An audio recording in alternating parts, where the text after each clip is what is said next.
Qashqadaryo viloyati Qarshi neft bazasi korxona rahbari egallab turgan lavozimidan ozod etildi. Ma'lum bo'lishicha, O'zbek Neftigaz aksiyadorlik jamiyati rahbari boshchiligidagi ishchi guruh hududdagi o'rganishlar doirasida aynan Qarshi neft bazasi faoliyatini ham tahlil qilgan. Tekshiruvlar jarayonida rahbariyat tomonidan berilgan topshiriqlar amalda bajarilmagani aniqlangan. O'rganishlar davomida korxonada neft mahsulotlarini sotish jarayonida shaffoflik yetishmasligi, ichki nazorat tizimi sustligi hamda boshqaruvdagi kamchiliklar qayd etildi.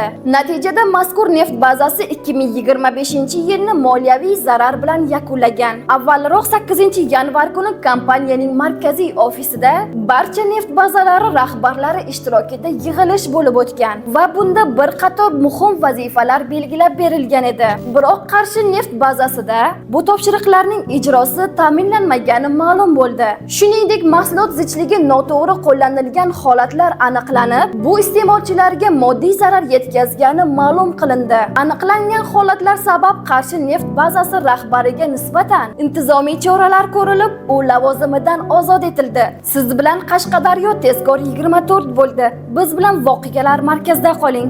Eng tezkor Qashqadaryo va Qarshi shahri yangiliklari faqatgina bizning Telegram kanalimizda. Telegram kanalimizga Instagramdagi biodagi link orqali obuna bo'lishingiz mumkin.